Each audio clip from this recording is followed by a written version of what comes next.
Olá, hoje eu vou dizer bom dia. E alguém vai dizer assim, mas você não fala bom dia? Não, eu geralmente não falo bom dia, nem falo boa tarde, nem boa noite, porque nem sei porquê. Mas hoje eu desejo a você,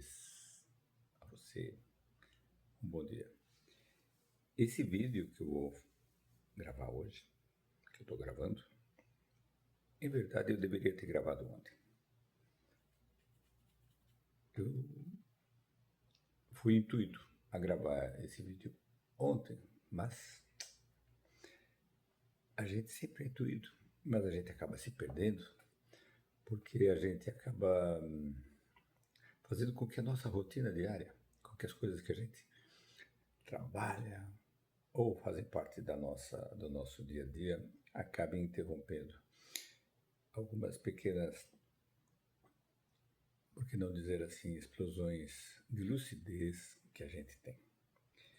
Bom, esse vídeo ele vai falar de algo que a maioria de vocês acredita ser totalmente intangível. Algo que está muito, muito distante de nós, né? Todos nós. Eu vou falar sobre a verdadeira felicidade. Verdadeira felicidade? Sim, porque entendamos, a felicidade, quando ela chega a nós, ela chega como se fossem aquelas ondas do mar que, que nós as vemos e muitas vezes nós nos atrevemos a entrar dentro desse mesmo mar e somos tocados por elas. E elas às vezes podem ser um tanto quanto frias, mas elas são aquelas ondas que trazem a felicidade. Quando nós nos acostumamos com o toque suave delas, porque é suave, nós começamos a sentir a alegria de estar ali. Mas veja, a gente não pode ficar lá o tempo todo. Não é necessário, não é permitido. E se a gente ficasse, certamente essa felicidade ela daria lugar a um outro sentimento, um sentimento não agradável. Bom, então a felicidade, ela é algo que nos toca. Eu gosto muito de lembrar de um escritor que ganhou um prêmio maravilhoso, o Nobel de Literatura. Um escritor espanhol. Se eu não me engano, ele ganhou há muito tempo esse prêmio. Se eu não me engano, foi em 85. Ele dizia, em um dos textos que ele escreveu, presente em um livro maravilhoso, dizia que a felicidade é como um cobertor que a gente puxa e se sente totalmente agasalhado, totalmente feliz por sentir aquele calor tão necessário naquela noite fria. Mas ao mesmo tempo que eu faço isso, o meu dedo do pé ficou do lado de fora. Eu posso até recolher o pé, mas talvez aquela não seja a posição mais adequada. Então, a felicidade é como uma grande colcha, uma grande, segundo ele, que a gente puxa, mas quando a gente acaba puxando, ela acaba desguarnecendo alguma parte nossa. E isso não é bom, é verdade. Eu gosto de pensar assim, a felicidade é uma constante. Nós sempre estamos olhando, sentindo que ela está próxima e muitas vezes ela se esvai como se fosse um sopro de um vento. Vento esse que eu nem sei por que é um vento, mas que é um vento. E a verdadeira felicidade? Meus amigos, se é que eu posso dizer assim, a verdadeira felicidade ela está em que a gente possa verdadeiramente entender que essa felicidade ela é só um capítulo, é só o cabeçalho de uma página que a gente muda muda, muda, e ela está lá constantemente. A verdadeira felicidade não está em você se sentir agraciado por ela, porque você conseguiu algo que desejava há muito tempo, ou de repente se viu numa situação maravilhosa em que você foi sorteado pelo divino com algo que você sequer esperava e chegou às tuas mãos. Ou uma conquista de muitos e muitos anos que de repente culmina naquele sucesso. A verdadeira felicidade não está nesses momentos épicos que nós temos ao sentir tudo isso acontecendo. Não. A verdadeira felicidade é saber que nós, sim, podemos olhar para as coisas todas, todas, sem exceção, e encontrar nelas algo positivo, algo que me faça bem, algo que me abra os olhos e que me dê aquilo que eu preciso, aquilo que eu acredito, aquilo que, por que não dizer assim, me faz feliz, sem querer ser redundante. A verdadeira felicidade está em você saber que tudo aquilo que você irá passar já foi desenhado, já foi colocado num caminho que lá está esperando você. Mas você não sabe. A verdadeira felicidade, talvez como o próprio Salmo 23, que diz que tu caminharás no vale das sombras e da morte, mas não temerás, porque você não está só. Mesmo que você esteja no pior lugar possível, você nunca está só. E quando você se dá conta que você nunca está só, você começa a entender que Deus, esse arquiteto desse universo inteiro, não da Terra só, mas de todo o universo, de toda essa grande eloquência que a gente vê gritando aos nossos olhos, que a gente vê só uma mínima parte. Deus. Não há o Senhor Deus, não é. Deus é algo muito maior do que a gente imagina. Mas é muito maior. Deus é tudo. Deus é a inteligência suprema que criou esse universo.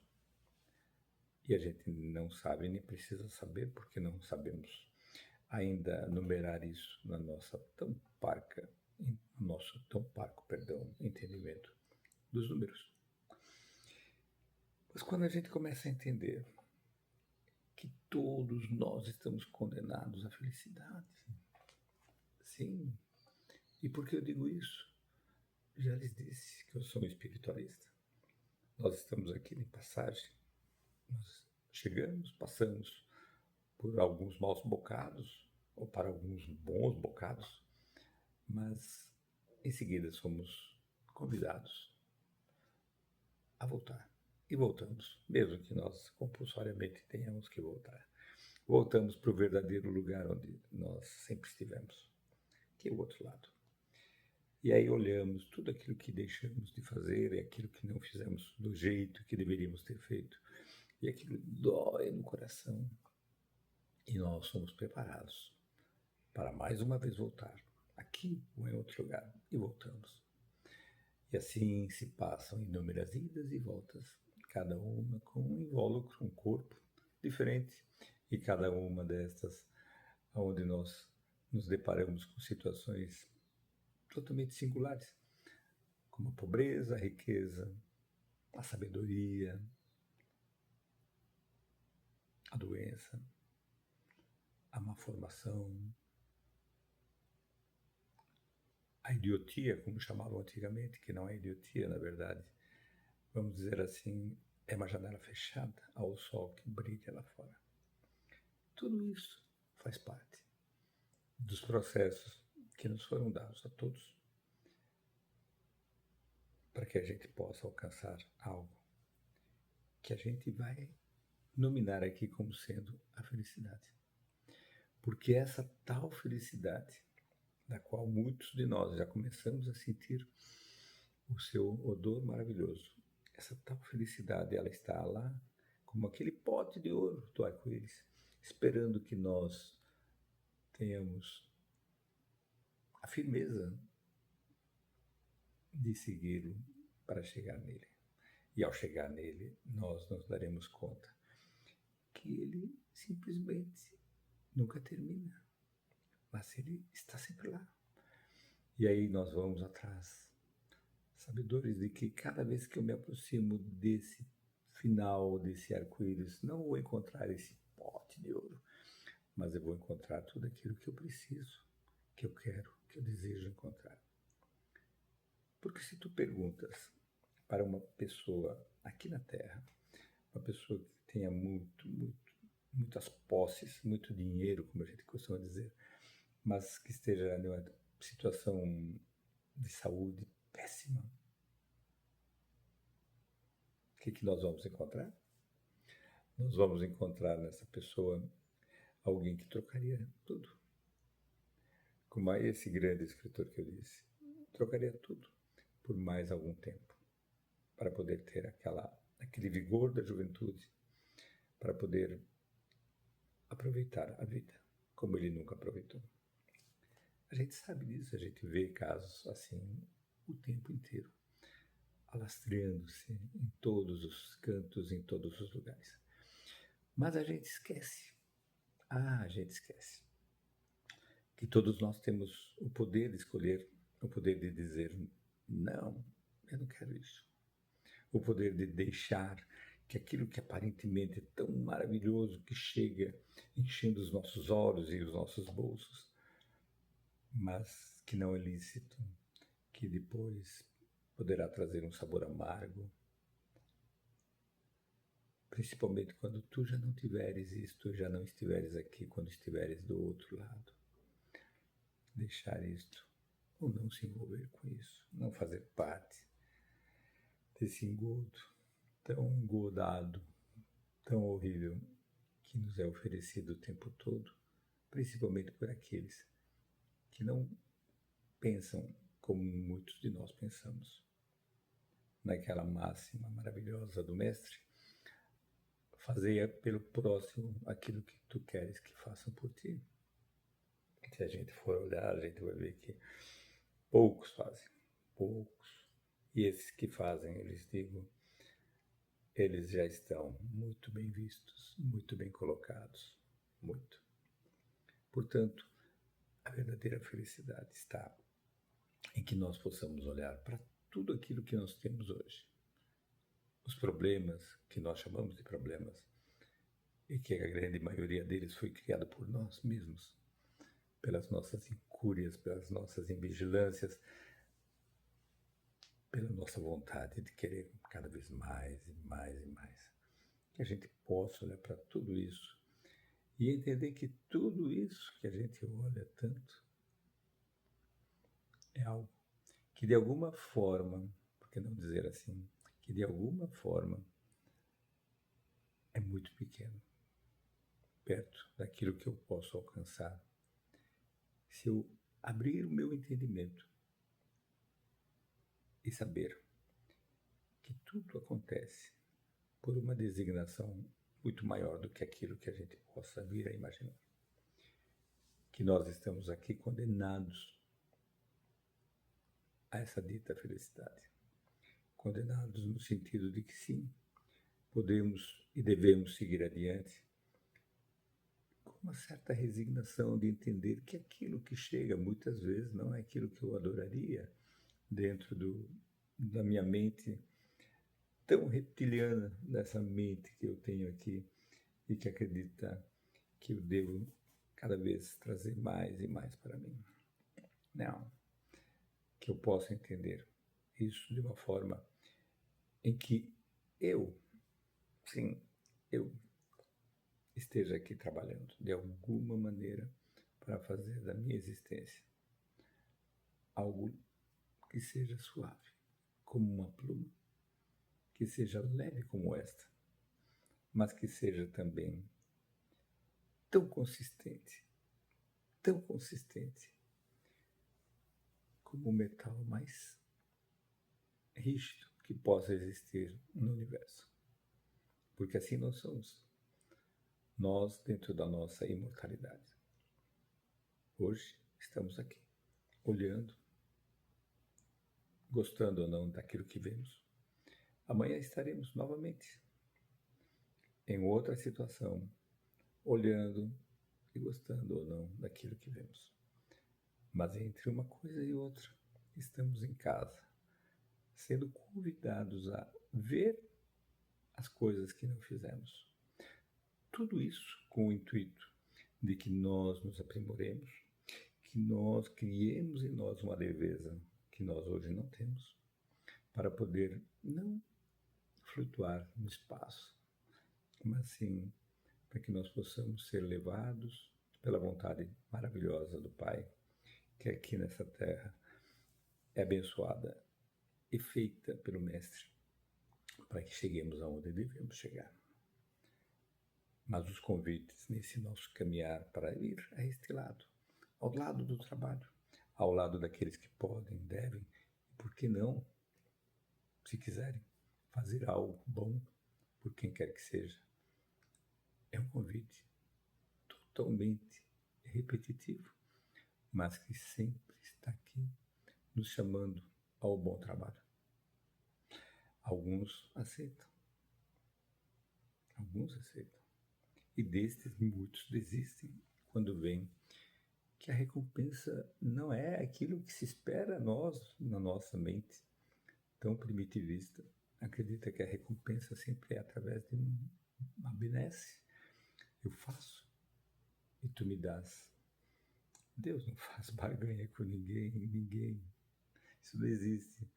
As promessas, isso não existe. Isso são coisas do homem dentro da sua ignorância, de acreditar de alguma forma que se fizer uma promessa, ele vai ser agraciado com alguma dádiva. Não vai, não pense assim. Deus não faz promessas, Deus não cumpre essas coisas. Deus faz o que é melhor para nós. E nós aqui não sabemos o que é. Descobrimos isso depois de termos passado.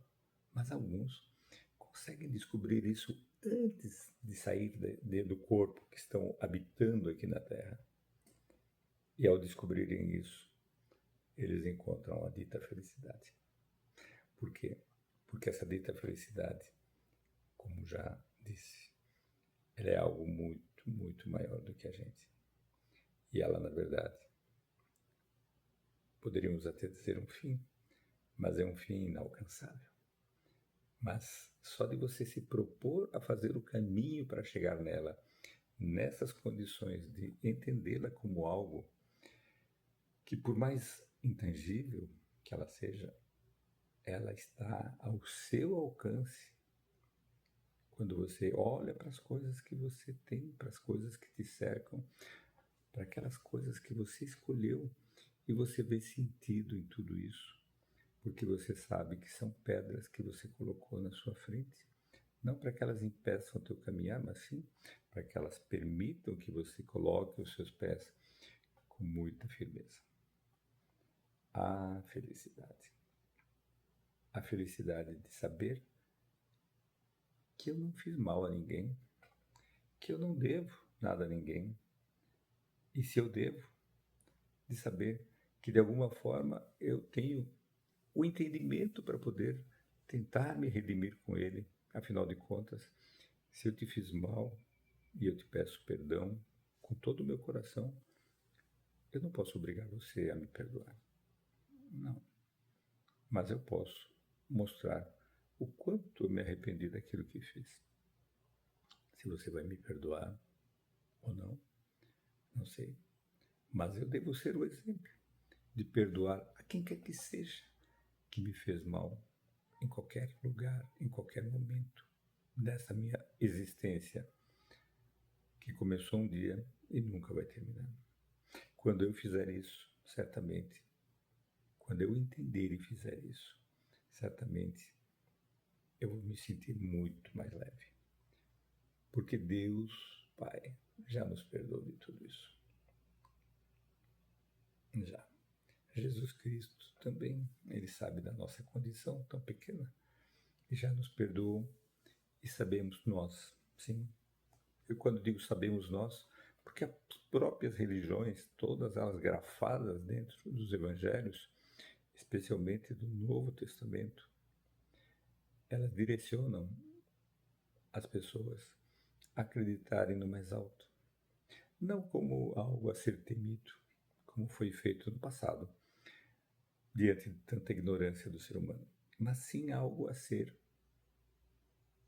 absorvido, algo que possa fazer com que eu me sinta filho, verdadeiramente um filho, filho de um pai maior, daquele que me deu tudo.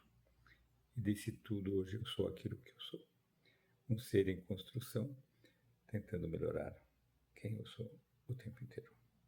Portanto, meus queridos, a verdadeira felicidade, ela é muito maior do que nós, muito maior.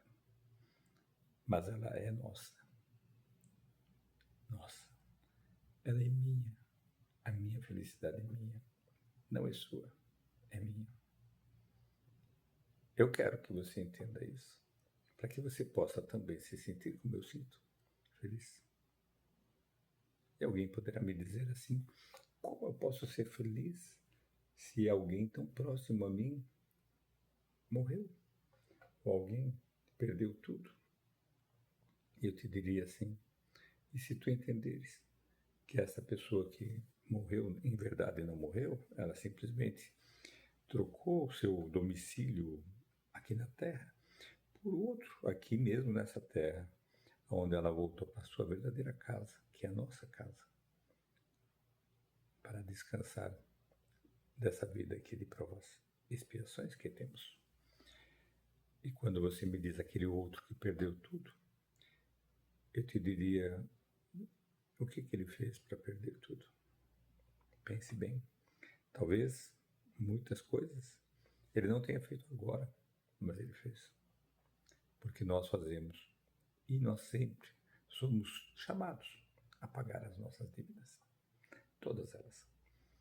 Elas às vezes são atenuadas quando nós nos mostramos melhores do que nós éramos, quando nós conseguimos mostrar que nós já entendemos algo a ponto de transformar essa nossa existência em, por que não dizer assim, algo melhor.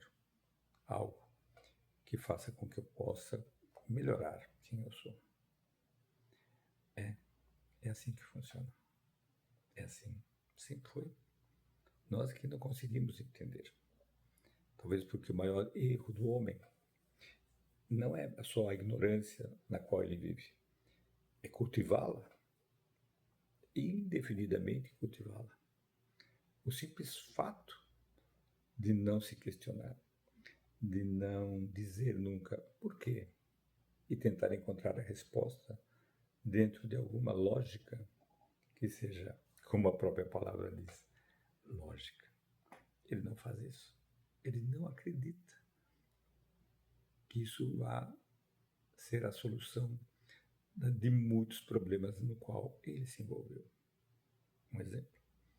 Quantos de nós, quantos acreditamos piamente que fizemos isto, aquilo e aquilo é condenável por Deus e somos pecadores ou qualquer outro adjetivo nesse sentido? Quem disse que esses são os pecados? Alguém vai dizer, está no Velho Testamento. Lembremos que o Velho Testamento nos foi dado para tentar criar uma ordem em um tempo em que vivíamos um caos em todos os sentidos, principalmente um caos interno dentro de todos aqueles seres que lá estavam, onde simplesmente a força tinha poder. Por isso que se criou essa imagem tão errada de Jesus Cristo, ou do Messias, de alguém que viria aqui para nos mostrar o verdadeiro caminho, quando se esperava que ele chegasse nos famosos holocaustos, que chegasse aqui com uma tropa gigantesca de anjos para dizer, vim tomar conta de vocês, vim trazer aqui a luz para vocês. Nós não sabíamos que luz é essa.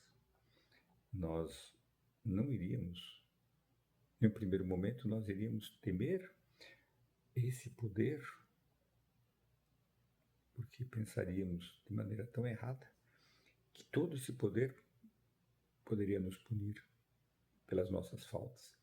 E estas nunca faltaram em nós. E se elas existem, nós tememos. Mas Jesus Cristo, aquele que Deus colocou aqui, essa força maravilhosa que foi colocada aqui na terra para cuidar de nós, o exemplo do amor ao próximo, ele não veio condenar ninguém, não. Ele não veio. Ele veio aqui nos ensinar. Por isso que ele veio através de uma manjedoura, através de uma situação tão humilde. E através dessa mesma situação, ele mostrou em pouquíssimo tempo o que ele veio fazer. Mas a gente não consegue ver isso. A gente está acostumado com as demonstrações de força. Nós ainda vivemos com o pé muito bem cravado no solo daqueles coliseus romanos, onde vivíamos sendo assediados pelo mal, pela violência, e acreditávamos piamente, porque nós nos regozijávamos com aqueles espetáculos sangrentos, que estávamos do lado certo, até o dia que nós estávamos lá dentro da arena, sendo mortos. E aí nos dávamos conta que estávamos lá, gritando e cultivando o ódio, que agora nós somos as vítimas dele. Não seria mais fácil entender que nós podemos ser melhores do que nós somos? Que nós temos o poder de dizer, não, eu não acredito nisso. E eu penso nisso e expor os meus motivos, todos eles sacramentados e baseados no meu entendimento, que é um entendimento que me foi dado por Deus, que é justo, que é lógico e que tem a sua própria argumentação no fato de existir.